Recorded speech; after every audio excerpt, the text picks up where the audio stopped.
자, 어제 현 정권이 부동산 관련 11개 법안을 단독 처리했습니다. 자, 상임위 세 곳에서 이걸 처리를 했는데요. 이제 상임위가 세 곳에서 처리하고 나면 그 다음에 법사위를 거쳐서 본회의를 가는데, 상임위원회에서 처리됐다 하면 이제 법사위 본회의 통과는 절대 과반인 현 정권의 의석 분포 구조로 봤을 때는 그냥 불을 보듯이 빤한 겁니다. 그래서 어제 이제 나타난 부분은 임대차 보호에 관한 부분과 이 세금에 관한 부분인데요. 기재위에서 종합부동산세법 인상, 소득세법 인상, 법인세법 인상, 그리고 행안위에서 지방세법 인상, 지방세 특례 제한법, 그리고 국토교통위원회에서 부동산 거래 신고법, 주택법, 공공주택특별법, 민간 임대주택 특별법, 재건축 초과이익 환수법, 이렇게 해서 세계 상임위원회에서 총 11개를 통과시켰습니다. 그래서 1주택자도 종부세가 인상이 되고요. 정려 취득세율이 최대 12% 이렇게 올라갔고, 3주택자 양도세율이 최대 72%, 종부세도 3.2에서 6%로 높아졌습니다. 그리고 임대차 3법 중에 부동산 거래 신고법이 통과되어서 전월세 신고를 의무화하는 부분이 들어갔습니다. 자, 법사위의 전문위원들은 임대차 3법이 실제 시행이 되면 전월세가 급등할 거다. 그래서 전세 4년 보장 계약 갱신 청구권을 허용해 주는 건데, 집주인에게 이 소급에서 적용하는 것은 부당하다, 이렇게 이야기를 전문적인 의견을 냈습니다. 그렇지만 현 정권은 입법 절차 토론이 다 필요 없다라고 밀어붙였고, 자, 여당이 밀어붙였지만 사실은 청와대에서 지시하는 것을 여당이 거수기 역할을 수행할 뿐이고, 여당 내부에서 어떤 결정권을 가지고 하겠다 안 하겠다, 또 토론회에서 결정하는 부분은 거의 없다고 봅니다.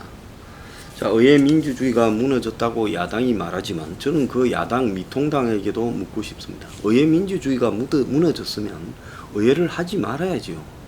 그러지 않습니까? 의회 민주주의가 무너졌는데 그 의회에 들어 앉아가지고 뭐 기껏 퇴장하는 정도로 거기에 소극적인 항의를 해봤자 아무 의미가 없는 겁니다.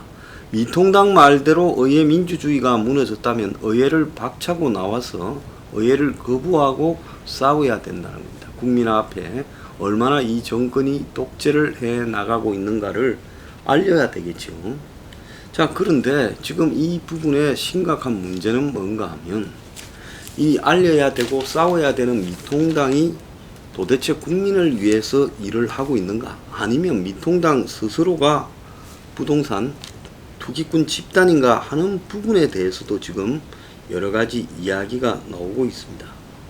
미통당의 원내대표 주호응이가요, 45억짜리 아파트를 가지고 있다, 이렇게 보도가 되고 있습니다. 실거래가가 아닌 공시지가가 45억, 실거래가는 60억이 넘어가겠죠. 자, 그런데 이 주호영이가 지금 집중적으로 이 정권이 주호영을 지금 때리고 있습니다. 물론 이 정권의 부동산이나 이런 부분을 갖다가 반대하는 주호영을 대표적으로 길을 죽여서 미통당 의원 상당수 40%가 다주택자고, 그 중에 상위 10% 이상은 부동산의 이 소유한 비율이 엄청나지요. 자, 그러다 보니까 이 정권이 미통당과의 대결 전선을 만들어서 그 정권의 앞잡이 어용단체들을 내세워서 미통당 의원들의 부동산 보유, 투기 성향을 이야기를 하며 그들이 임대인, 즉 집을 가진 사람, 다주택자들을 옹호하는 부분으로 반대한다라고 지금 프레임을 걸고 있습니다. 자, 어쨌든 주호영은 사실은 사실인 관계는 우리가 정리해 가야 된다. 사실인 부분을 가지고 여건이 모함하고 여건의 끈아풀 시민단체가 모함한다라고 말할 수는 없는 것이다. 그런 관점에서 봤을 때 2014년 재건축 전에 22억이던 주호영이 소유 반포 주공 140평방미터짜리 아파트는 부동산 3법의 특혜에 막차에 탑승해서 당군 이래 최대 사업이라는 사업비 10조 원 규모의 재건축이 진행 중이고, 이 아파트 공시지가가 현재 45억이다. 그래서 과거에 이 부동산 3법을 새누리당 시절에 통과시켰어요. 수혜를 입은 주호영 대표는 23억의 시세 차익은 물론 새 아파트 2채를 분양받을 예정이다, 이렇게 나오고 있습니다. 자, 그래서 2014년 12월 29일 의회에서 통과된 부동산 3법에 찬성한 의원이 127명인데, 자, 그 내역을 봤더니 부동산 3법으로 특혜를 본 것으로 추정되는 강남 3구의 아파트를 보유한 현직 의원이 49명이었는데 그 중에 당시 여당이던 새누리당이 44명, 새정치민주연합이 5명이었다는 겁니다. 자, 이런 부분을 가지고 지금 프레임을 짜서 그야말로 야권을 무력화시키고 있고요. 야권은 이 부동산 지금 관련 11개 법안을 통과시킨 부분에 대해 세부적으로 대응을 하지 못하고 야당과 협의 없이 통과시킨 것이 잘못이라고만 지금 규탄하고 있습니다. 그러니까 마치 여건이 무주택자나 전월세에 시달리는 사람, 내 집을 마련하지 못한 사람들을 입장을 대변하고 집을 가지고 투기 성향을 가지고 있는 사람들에 대해 벌을 주겠다라는 징벌적 성격의 지금 세법 개정안을 통과시키는 부분에 반대하는 미통당은 그들의 편이다라고 프레임을 짜고 있어요. 자, 이번에 여당이 통과시킨 이런 법안들이야말로 이것이 합리적인가 하는 토론이 전혀 이루어지지 않았고, 이것이 부동산 문제를 해결할 수 있는 것인가에 대한 지금 이 전문성에 있어서도 의문이 엄청나게 많습니다. 그리고 궁극적으로 이런 방식으로 부동산 문제가 해결되지 않는다는 것도 다들 알고 있습니다. 다만 여당이 이렇게 프레임을 짜서 지금 미통당이 기득권, 집을 소유한 사람, 임대인의 입장에 서서 지금 그들을 옹호하고 있다라고 할 때 미통당의 상당수가 지금 TV에 주로 등장하는 미통당의 지금 대표적인 인물들이 부동산 문제가 있다라는 것도 사실입니다. 자, 이런 상황에서 이 싸움을 미통당이 지금 퇴장만으로 끝낼 일은 아니다라는 거고요. 제가 봤을 때는 미통당 나름대로의 부동산 대책을 만들어야 되는데, 자, 그 대책이 공급을 확대한다, 그것밖에 더 있습니까? 그리고 이 규제, 즉 용적률 등의 규제를 완화하고 재건축 재개발을 활성화시키라. 그래서 과거의 토건왕이었던 이명박식의 주거 보급을 이렇게 한다. 자, 그렇게 하면 해결된다는데, 그때 많은 집들이 보급되어서 집값이 조금 내려가기도 했습니다만은 궁극적으로 주거 문제 해결의 방식은 아니었다. 집값이 오르지 않았다라는 부분에 지금 만족해야 되는 거죠.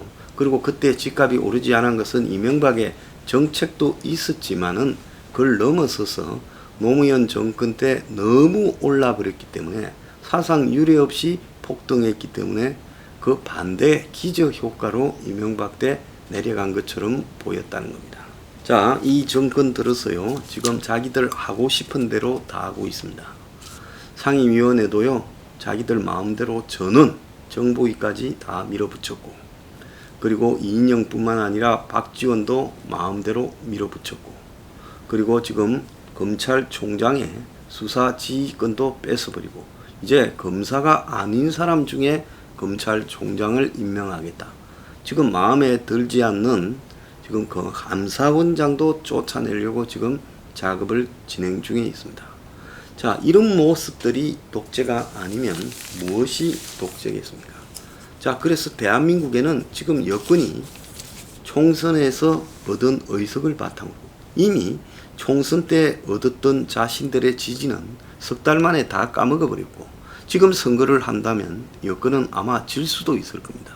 그럼에도 불구하고 여권은 뭐 선거 때 우리가 이겼으니 우리 마음대로 하겠다면서 이 나라를 자신들의 마음대로 법치를 무시하고 그야말로 이 모든 것을 문재인 마음대로 끌고 가고 있습니다. 심지어 엊그제는 제주 4.3 사건 특별법 개정안까지 발의를 했어요. 그래서 4.3 사건과 관련해서 역사적 정의도 뒤집어버리고 이 현행 특별법에 관한 헌법재판소의 결정도 무력화해서 특별법이 보호할 수 없는 희생자의 범위를 명확하게 그때 설정을 했는데 헌재에서 2001년에요. 대한민국의 건국을 방해하고 그 다음에 자유민주적 기본 질서를 부정하고 북한 공산정권을 지지하며 경찰 선거 종사자의 가족까지 가해하기 위한 무장 공격을 한 사람은 이 대상에 되지 않는다 했는데 이것도 무력화시켜버리는 방식으로 가고 있다는 겁니다. 자, 그래서 이 4.3 사건 하나만 보더라도 당시에 대한민국 정부 수립을 방해한 그 사람들에 대해서조차도 보상의 대상이 되게 하고 또 더 나아가서 4.3 사건에 대한 역사적 정의가 지금 거기에 대해서 스톱을 하는 과정에서의 문제는 있었습니다만은 4.3 사건 자체는 남로당의 선동에 의한 무장 공격이 이루어졌다는 것은 부인할 수 없는 이야기입니다. 근데 그 역사적 정의도 지금 바꾸어 버리려고 하는 시도가 진행이 되고 있다는 겁니다.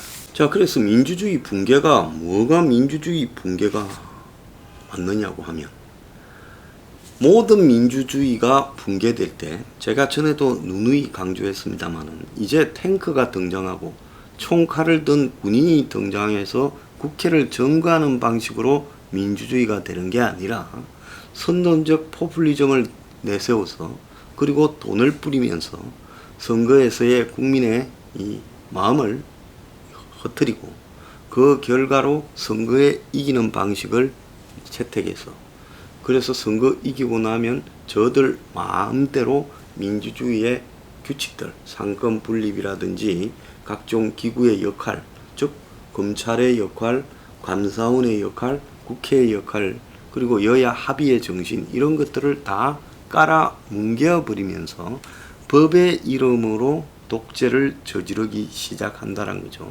그러니까 합법적인 법의 틀을 가지고 독재를 강화해가는 행태가 벌어지고 있다는 겁니다. 지금 한번 보세요.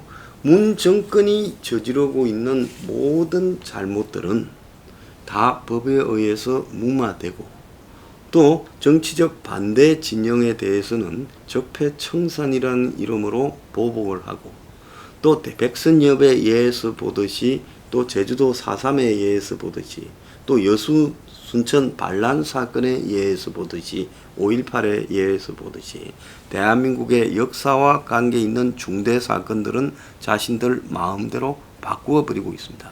백선엽의 대전 현충원 논란도 백선엽 가족에게 백선엽이 가지고 있는 과거의 간도 특설대라는 부분이나 이 재산 형성에 관한 약점들을 압박을 해서 가족들이 논란의 대상이 되지 않도록 사망하기도 전에 이미 대전으로 가라. 그러면 현충원에 넣어줄 수도 있지만 가지 않으면 좀 어려움을 겪을 수 있다. 이러니까 당연히 가족은 그 싸움을 회피하면서 받아들여요.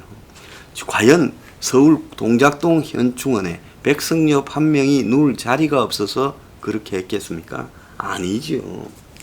그래서 이 정권은 지금 독재의 이름으로 과거로 거슬러 올라가서 역사도 자신들의 친북 좌파의 입장에서 만들어가고 있고 또 현재 국가의 모든 통치 기구와 상권 분립의 시스템, 대의민주주의조차도 이렇게 만들어가고 있고 또 법치, 즉 법의 지배와 관련된 부분으로 지금 적을 공격하고 자신들의 엄청난 비리와 부패를 덮어버리고 또 이런 것들을 감시할 수 있는 감사원조차도 지금 무력화시키고 있습니다.